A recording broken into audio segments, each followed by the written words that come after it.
1945. The war in the Pacific was breathing its final ragged breaths. The air was heavy with the scent of smoke, mud, and something else.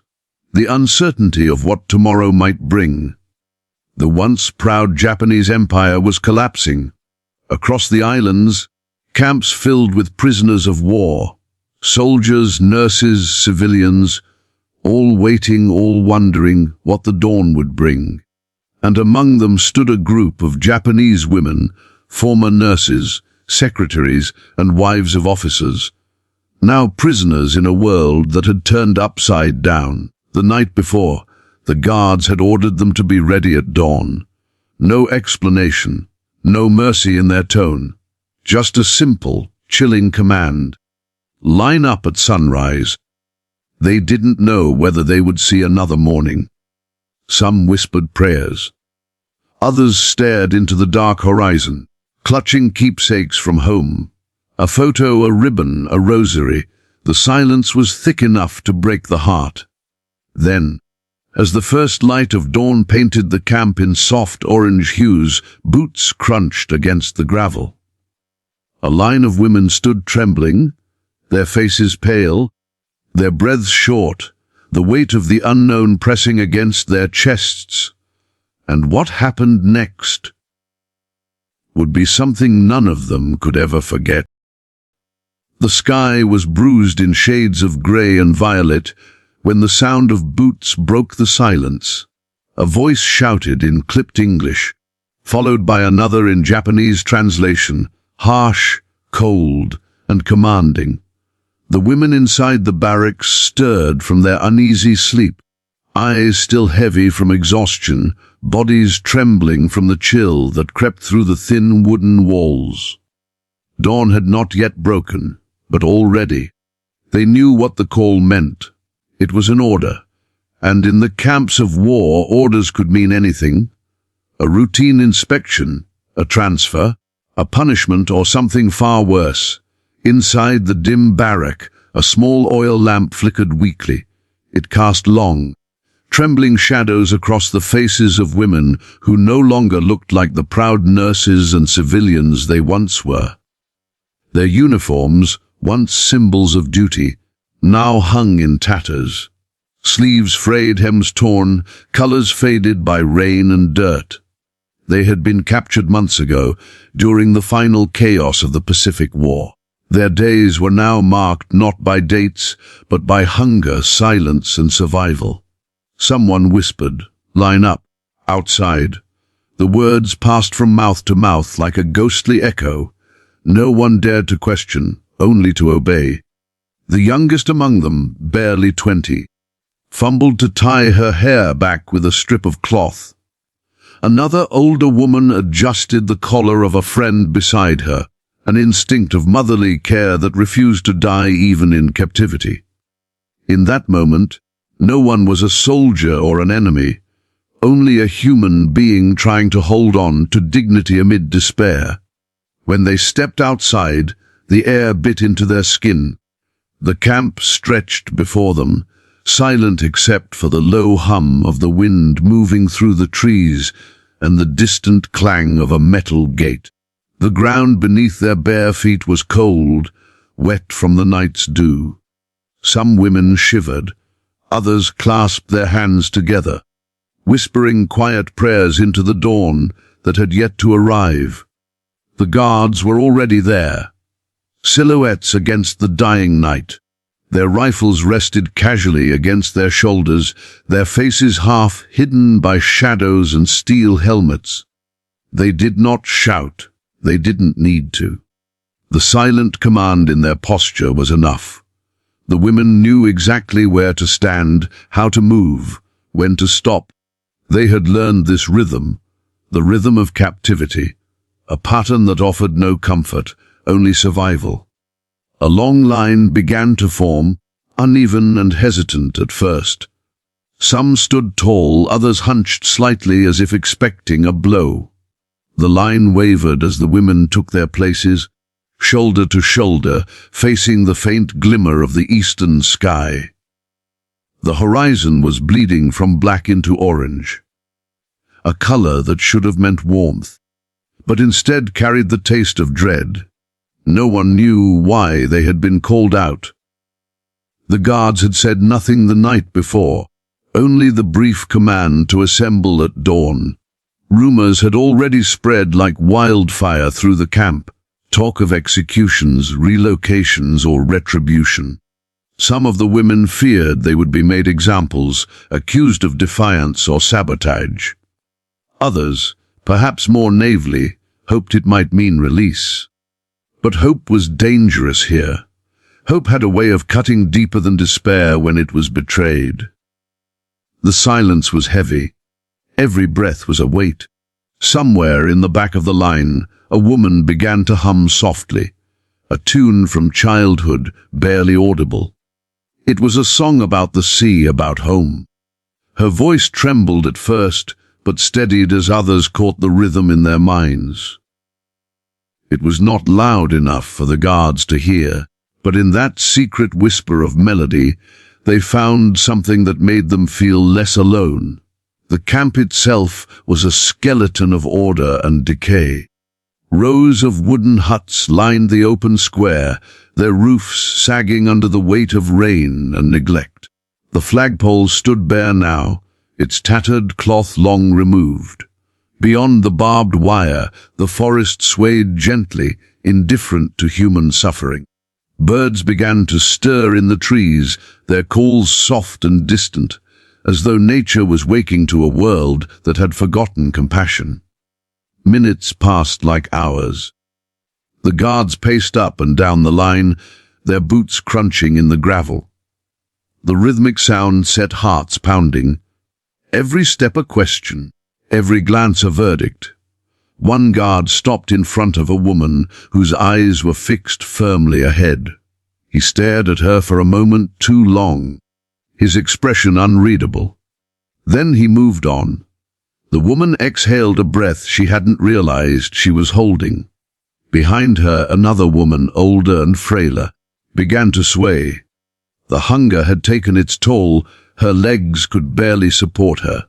The woman beside her reached out discreetly, slipping a hand under her arm to steady her.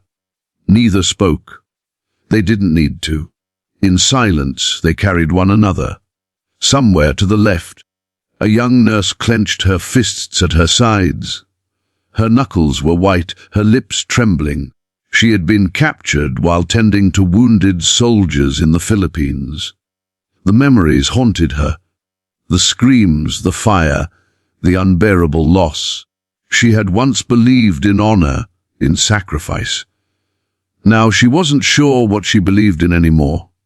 The world had changed too suddenly, too brutally. The wind shifted, carrying with it. A few tried to comfort themselves with small gestures. One adjusted her friend's collar. Another brushed dust from her sleeve. These quiet movements were acts of rebellion in their own way. Proof that even in captivity, they would not surrender their humanity. The guards continued pacing, eyes scanning the line with mechanical precision. None of them spoke of what was to come. Their faces betrayed nothing, no cruelty, no kindness, just the cold mask of duty. The waiting stretched on, unbearable in its stillness. Then, somewhere beyond the fence, a rooster crowed. The sound was so ordinary, so painfully normal, that it shattered the tension for a fleeting second. One of the younger women bit her lip to keep from crying. Another whispered under her breath, "Maybe today it will end." The light grew brighter now, cutting through the fog that lingered over the camp. The shapes of trees became clearer, the outlines of the watchtowers sharper. A soft wind blew through the line, tugging at the loose strands of hair and the torn hems of uniforms. It was almost poetic, how the world continued to move while they stood frozen in fear. No one yet knew that this dawn, this gathering, would mark a turning point, not just for the war but for their souls. Within hours, they would come face to face with something they had not expected. Not punishment, not vengeance, but something altogether different. Something that would remind them that even in the ashes of defeat, compassion could still exist. For now, though, all they had was the moment, the slow crawl of light, the sound of breath and boots, and the heavy, trembling silence of women caught between past and future.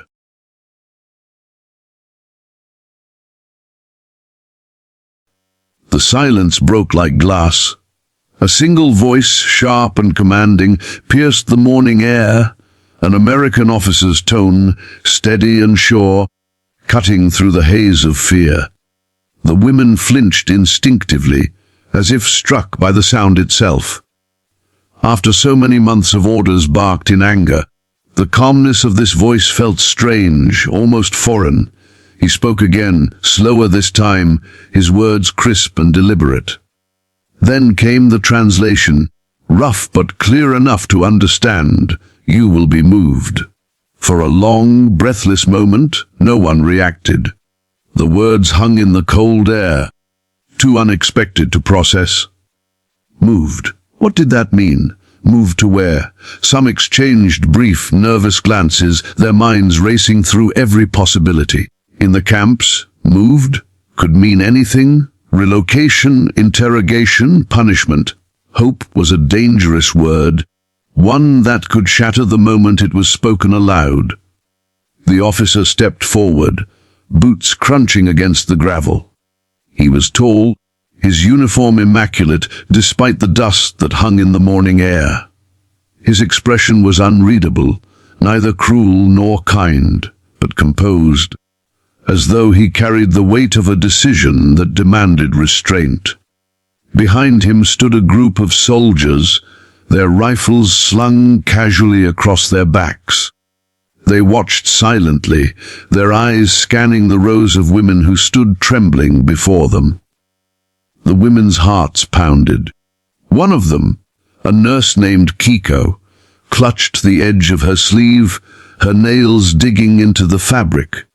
Her mind flashed back to nights of interrogation, to guards shouting, to the endless hunger that had hollowed her face. Moved. The word spun in her head like a cruel trick. She thought of her brother, who had died fighting on a distant island. Would she now join him? A guard barked another command. The women tensed. But then, instead of forcing them down or lining them up for inspection, the Americans motioned toward the open gate. Beyond it, the women could see shapes emerging through the early morning mist. Trucks.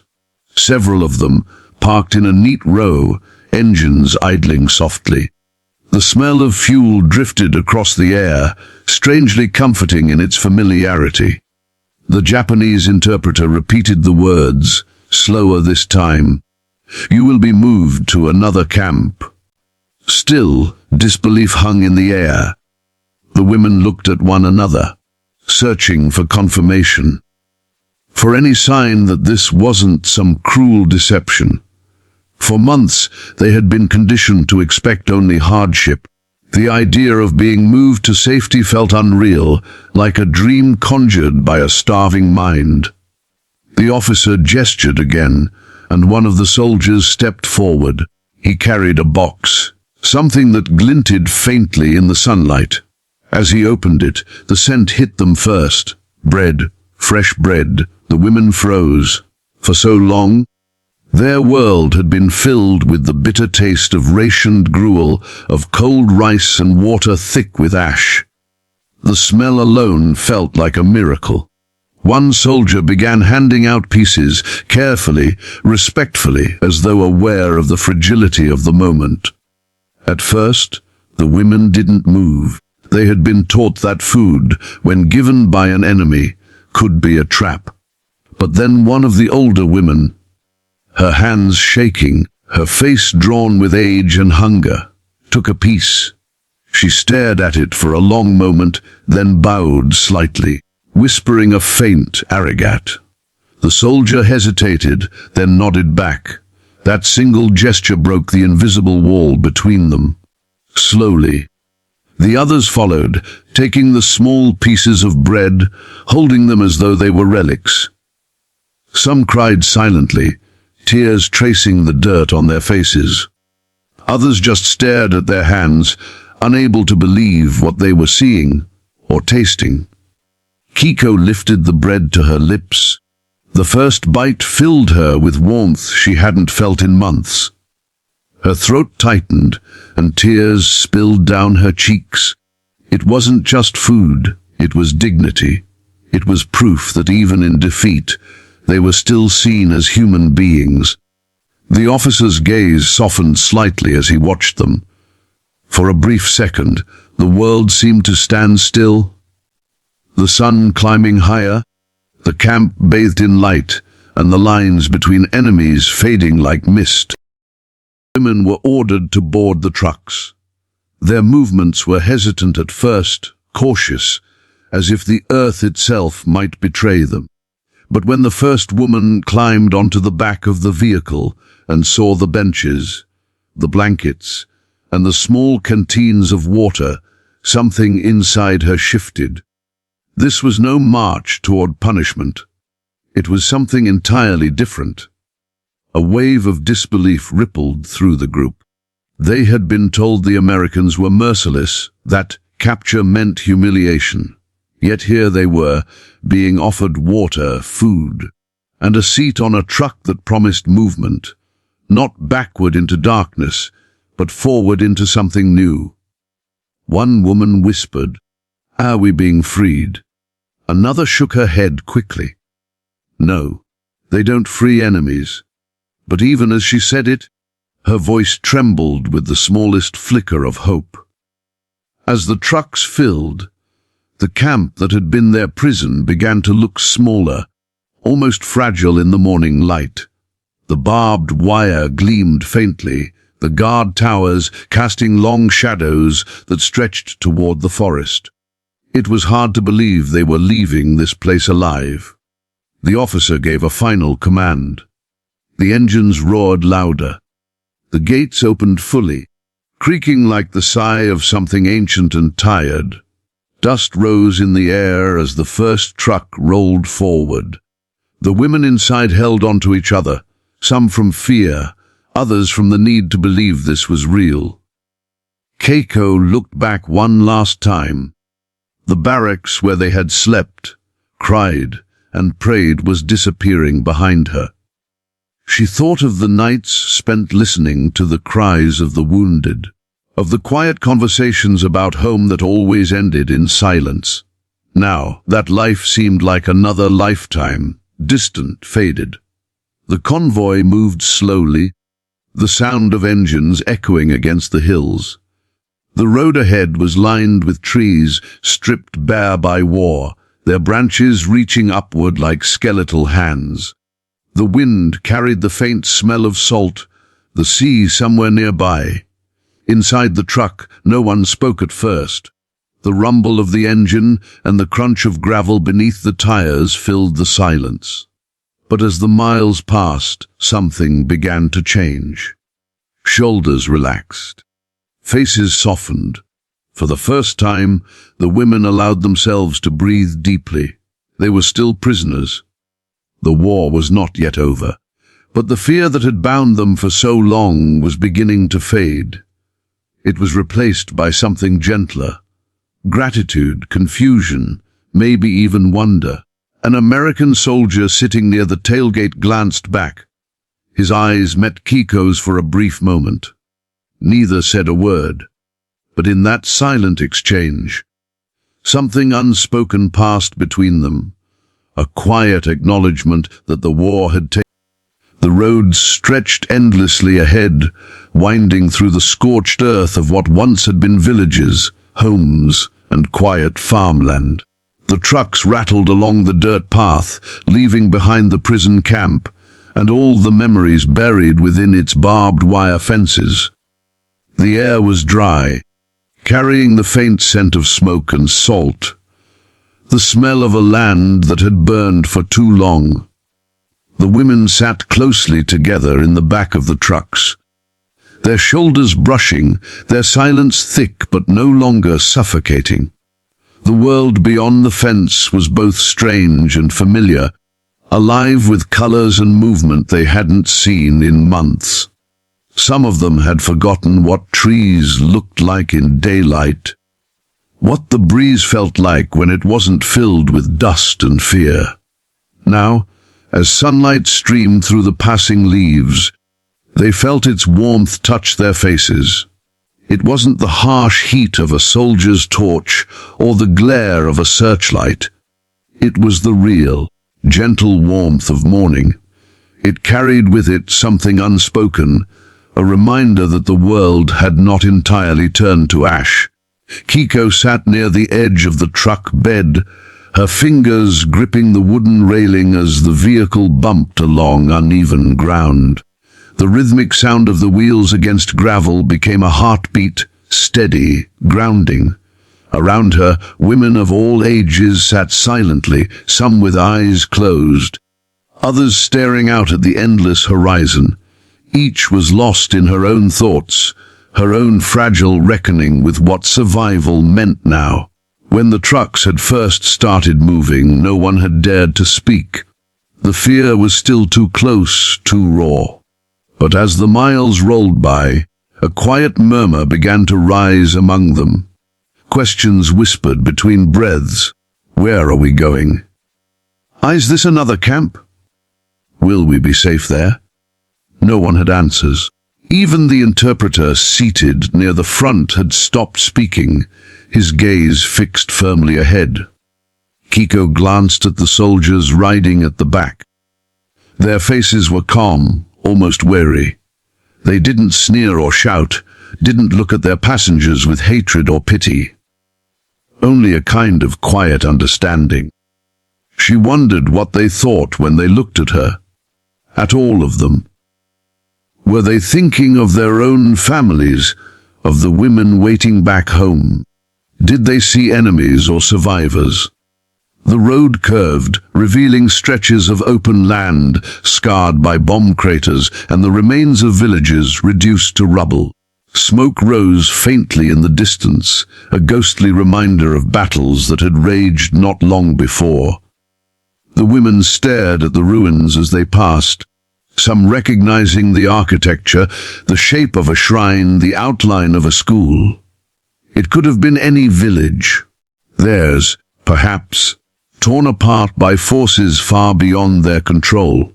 One of the younger women, barely 19, began to weep quietly. Her tears fell silently onto her lap, unnoticed by most until the woman beside her gently reached out and held her hand. No words were exchanged. There was nothing to say. The younger one kept crying, her shoulders shaking with quiet sobs, her head bowed. And yet, in that gesture, one woman comforting another, there was something profoundly human. The convoy stopped briefly on a hilltop overlooking a river valley. The soldiers climbed out, stretching their legs, scanning the area. The women remained seated, watching. Below them, the river glistened in the morning light, winding through a landscape of devastation and beauty. Birds circled lazily overhead. For the first time in months, the women saw movement that wasn't caused by war, a current flowing freely, unbothered by boundaries. Kiko found herself unable to look away. The sight of the river stirred something deep inside her. Memories of home, of summer days spent near the water, of laughter that now felt like a story from another life. The tears that had refused to fall during the months of captivity began to sting her eyes now. She turned her face away, embarrassed, but no one judged her. Others were crying too, silently, each lost in her own private sorrow. After a short while, the soldiers motioned for them to stay seated. They handed out canteens of water and small packets of food, biscuits, dried fruit. Things so simple yet unimaginable only days earlier. The women hesitated at first, still unsure whether to trust the kindness. But hunger overcame fear. They ate slowly, savoring every crumb as if each bite was a piece of the life they had lost. As they ate, one of the American soldiers stood near the truck's edge, leaning against the side. He was young, probably no older than 25, his face shadowed by fatigue. He looked at them, not as captives, not as enemies, but as people. When his eyes met Keiko's, she didn't look away this time. For a fleeting second, she saw something that transcended war, a flicker of shared exhaustion, of compassion. The convoy moved again. The trucks bounced down the dirt path, crossing bridges that trembled under their weight. With each mile, the landscape began to change. The burned fields. A gentle laugh broke out somewhere in the group, light and unexpected. It startled even those who heard it, like the sound of sunlight breaking through clouds. Soon after, another joined in, a laugh that wasn't out of joy, but out of sheer disbelief at still being here, breathing, moving towards something unknown. The soldiers didn't stop them. They simply let the moment happen. As the afternoon wore on, fatigue began to settle in. Some of the women leaned against each other, eyes closed, lulled by the steady rhythm of the engine. The landscape outside grew softer. Rolling hills, distant trees, the glimmer of small towns untouched by fire. Every turn of the wheel carried them farther from the horrors they'd endured, but not far enough to erase them. The past still clung to their skin, their breath, their silence. Keiko found herself thinking about the night before their capture. How she had sat beside a wounded soldier, listening to him whisper the name of his wife as he slipped into death. She had promised to write his family, but never had the chance. The memory haunted her, even now. Yet today, for the first time, it didn't feel like a curse. It felt like a promise. One she still might fulfill someday. The trucks finally slowed as the sun began to set, the horizon painted in hues of red and gold. Ahead lay a larger encampment, not a prison, but a transition point. Tents stood neatly arranged, smoke rising from cooking fires. Soldiers moved between them, some carrying supplies, others talking quietly. The place was busy but peaceful, alive with order and routine. The women were helped off the trucks one by one. Their legs were stiff, their movements uncertain, but the soldiers offered steadying hands. No one shouted, no one forced them. The tone of the air itself had changed. It was no longer filled with authority, but with something gentler. When Keiko stepped down, her feet met solid ground that didn't feel hostile. She looked around in disbelief. The air here smelled of cooked food, of clean canvas, of smoke that didn't burn your throat. She could hear laughter somewhere in the distance. Not mocking, but real. They were led to an open area where medical tents stood. A few nurses, American, perhaps, moved among them, offering blankets and water, guiding them gently. One of the Japanese women hesitated when an American nurse reached to touch her arm, instinctively flinching. But the nurse only smiled, her expression soft, reassuring. "You're safe now," she said in slow, careful English. The woman stared at her for a long time before nodding. That simple act, a stranger's kindness without demand, struck deeper than any speech. As night descended, the women were given a place to rest. The sky above was a deep indigo, stars faint but visible through the drifting clouds. Some of the women sat quietly near a fire, warming their hands. Others wrapped themselves in the thin blankets they'd been given. No one spoke loudly, they didn't need to. The silence now felt different, peaceful, not oppressive. Keiko sat a little apart from the others, staring into the flames. The light flickered across her face. illuminating her hollow cheeks and tired eyes. Yet behind that exhaustion was something new, a glimmer of peace she hadn't felt in years.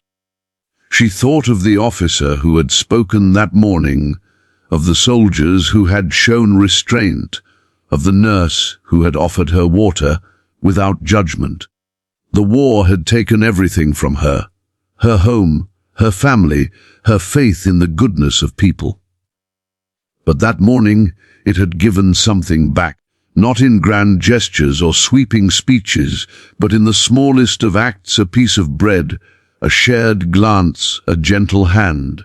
Those moments became her proof that humanity could survive even in the ruins.